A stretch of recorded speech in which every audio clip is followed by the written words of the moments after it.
Ok, bonsoir, bonsoir, bonsoir. C'est encore Gigi Guedra, c'est moi. Euh, je vais être bref et je vais aller directement, je vais aller vite.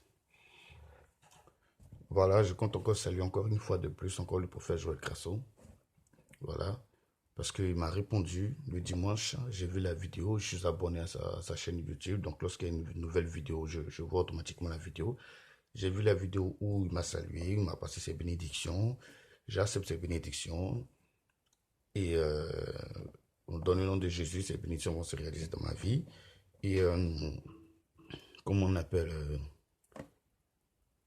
il y a aussi les bénédictions, les salutations qu'il a passées à cette dame-là des États-Unis qui a été guérie à travers sa vidéo. Moi aussi, je passe mes bénédictions à cette dame et que Dieu fasse encore davantage dans sa vie. Amen.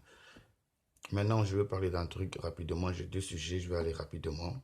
Le premier sujet, d'abord, c'est concernant une vidéo que j'ai vue d'une jeune demoiselle, hein, une fidèle du prophète Joël Crasso, du nom de Prisca, qui était folle avant, qui a été délivrée, qui aujourd'hui va très bien, une très jeune fille, très belle demoiselle, etc. Mais bref, c'est pas pour l'apprécier que je suis là, c'est pour dire quelque chose, c'est-à-dire c'est quelque chose que j'ai vu en moi depuis plus d'une semaine. Hein, c'est quelque chose qui se passe sur ma vie depuis plus d'une semaine que j'arrive pas à maîtriser parce que j'ai pas l'habitude d'avoir ce genre de choses, ni de voir ce genre de, ni de vivre ce genre de choses-là. Mais depuis plus d'une semaine, j'ai vu une expérience où il y a une forte chaleur qui descend sur moi. Une forte chaleur qui descend sur moi. À chaque fois que je vois les vidéos du prophète Joël Crasso, cette chaleur descend sur moi et me fait rappeler la vidéo de cette demoiselle que j'ai déjà regardée que j'avais regardée auparavant. Et lorsque cette chaleur descend sur moi, cette chaleur me fait, il y a une voix à travers moi. Voilà, je dis bien à travers moi parce que je n'entends pas directement comme un haut-parleur. Il y a une voix à travers moi qui m'emmène à prendre la décision d'aider cette demoiselle. Vous comprenez? Je ne vais pas rentrer détail par détail comment la voix parle ou bien qu'est-ce que la voix dit exactement, mais je vais vous dire que par conclusion, la voix m'emmène à prendre une décision pour aider cette demoiselle. C'est-à-dire quoi? Faire, comme on appelle, sa demande, ses papiers, voilà, ses papiers pour que ça demande de visa pour qu'elle puisse rentrer en Europe. Voilà. J'ai cette capacité de le faire. J'ai cette capacité puisque j'ai déjà fait plusieurs fois pour beaucoup de gens. Mais cette fille, moi, je la connais ni d'Adam, ni d'Ève. Ni d'Adam, ni d'Ève. Mais voilà que depuis plus d'une semaine, à chaque fois que je regarde une vidéo de la chaîne du prophète Joël Crasso, il y a cette chaleur-là qui me prend et il y a cette voix à travers moi qui ressort, qui résonne plutôt, qui résonne à chaque fois.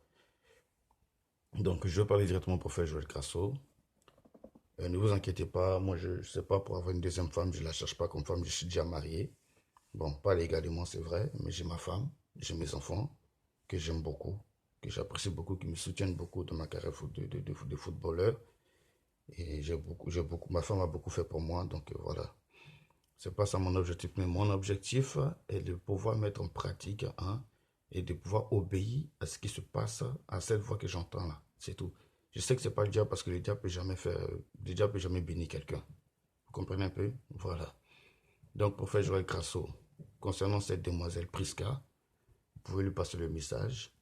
Voilà. Je serai en Côte d'Ivoire au mois de septembre, si Dieu le veut. Dans cette période-là, je vais venir, je vais passer à Zaroko, je vais essayer de vous rencontrer. On va voir si, bien sûr, si vous êtes d'accord, on va voir comment on peut faire. Ne regardez pas mon apparence, ne regardez pas mon jeune âge. Si je vous dis que je suis capable de le faire, c'est que je suis capable de le faire. Je sais de quoi je parle. Elle ne sera pas la première ni la dernière. Ok? Maintenant, euh, je vais parler d'un truc. Je suis allé dans une église à Paris, à Saint-Denis. Je ne vais pas dire le nom de quelqu'un. Je ne vais pas dire le nom d'église aussi. Parce que j'ai regardé plusieurs fois les vidéos du prophète Joël Crasso. Il n'y a pas que le prophète Joël Crasso, il y a plusieurs hommes de Dieu qui condamnent des personnes qui, même Kakou Sévérin l'a fait aussi, des personnes qui se permettent, de juger les hommes de Dieu, vous voyez. Donc je ne vais pas juger un homme de Dieu, en tout cas, parce que je ne connais pas l'alliance qu'ils ont avec Dieu.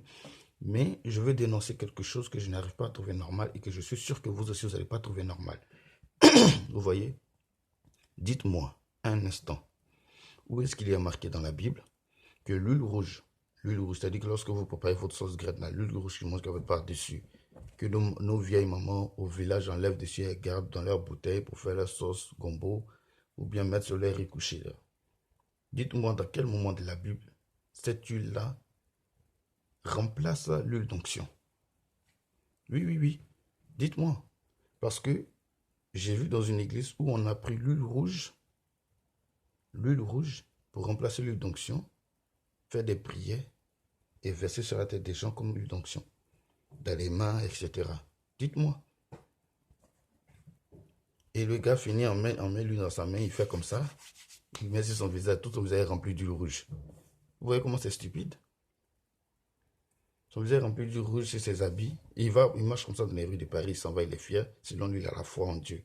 Donc, même si on le regarde, ça veut dire les gens le voient dans le métro, ou bien dans le RER, ou bien dans le train, il est sale, il s'en fout, il est quitté à l'église. Mais mon ami, tu n'es pas quitté à l'église. Tu n'es pas quitté à l'église. Parce que moi, je ne sais pas à quel moment il est dit dans la Bible qu'on peut prendre l'huile rouge pour remplacer l'huile d'onction. Même l'huile du Nord ne remplace pas l'huile d'onction. C'est pas pour rien qu'on appelle ça huile d'onction. C'est pas pour rien. C'est parce qu'il est particulier, il est spécial. Il est spécial, il est irremplaçable. Voilà pourquoi il ne va jamais finir sur terre. Parce que s'il finit sur terre, on ne pourra pas le remplacer. Il est irremplaçable. L'huile d'onction existe, donc ça ne sert à rien de prendre d'autres huiles pour remplacer l'huile d'onction. Je suis désolé. Je suis désolé. Je ne suis pas en train de critiquer un homme de Dieu, ni une église. Mais je parle de la réalité. Je vous ai dit, moi, c'est Gigi Guedra. Voilà. Qui se sont morveux, ces mouches. Donc, si vous vous sentez morveux, mouchez-vous. Ça ne dépend que de vous. Mais moi, je dénonce les mauvaises choses qui se passent dans les églises. C'est pas normal. L'huile rouge. Et en plus de ça, à la fin des cultes, on se salue avec la main gauche. Dans la même église. Quand vous vous saluez, vous voyez là, les gens se saluent comme ça, avec la main gauche. Vous voyez un peu. Et vous voyez ce petit doigt-là, l'index. Ils prennent l'index, ils font comme ça. Sous forme de croix. C'est-à-dire pendant qu'ils te saluent, ils font sous forme de croix. Ça, c'est quand tu es une nouvelle personne. Moi, je suis venu, je suis allé, les gars m'ont salué, donné ma main droite. Le gars prend ma main droite, il me fait le petit signe là-dedans. Il me salue. Il me fait, bon, là, il est obligé de me saluer à sa main droite, puisque moi, c'est ma main droite, je lui ai donné. Il me salue, il fait son petit signe. Mais j'ai remarqué que les autres se saluent avec la main gauche. C'est pas normal. Ça marche pas, ça. Comme vous me connaissez, juste Bedra, c'était pas. Moi j'ai répondu directement à l'église. On ne me salue pas comme ça, moi. On ne me salue pas comme ça. Donc, comme je répète, je ne suis pas en train de parler d'un homme de Dieu. Je ne critique pas quelqu'un. Je ne critique pas une église. Je dénonce. Je dénonce ce qui est incorrect dans les églises. Donc, arrêtez de parler des hommes de Dieu bêtement, là. Hein?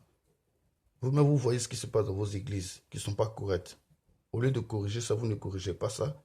Mais vous allez vous mettre sur les réseaux sociaux pour parler des autres hommes de Dieu. Beaucoup ont parlé du prophète Joël Crasso ici, qu'il est marabout, il est fétichiste, c'est un charlatan, etc. Hein? Mais qu'est-ce que vous allez dire maintenant de ceux qui prennent une rouge qui met sur la tête des gens? Donc arrêtez. Arrêtez-moi ça. Si vous voyez quelque chose qui est incorrect dans une église, il vaut mieux faire comme moi. Parler de la chose. Dénoncer la chose. Mais ne parlez pas de l'homme de Dieu ou bien de l'église. C'est pas normal. Hein? Moi, j'ai parlé, j'ai dénoncé la chose. Mais je ne dis pas le nom de la personne. Ni l'église.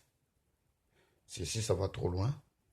Ou bien si je vois un canari rempli de coris, avec des queues de bœuf ou je ne sais pas quoi. Là, je dirais le nom du pasteur. Là, je dirais le nom de l'église. Mais tant que je n'ai pas vu ça et que ce ne sont que des actes minimes ou bien je ne sais pas quoi qui se passe, on dénonce, mais on ne parle pas, on ne dit pas le nom de la personne ni le nom de l'église. Je suis désolé. Tu ne connais pas l'alliance qu'il a avec Dieu. Hein? Beaucoup d'hommes de Dieu ont dit ça, même Kakou Sévérin l'a dit. Ça ne sert à rien de critiquer les hommes de Dieu. Donc ne le faites pas, hein? Et puis laissez le monsieur à travailler tranquille. Je parle du prophète Joël Crasso. Laissez-le travailler.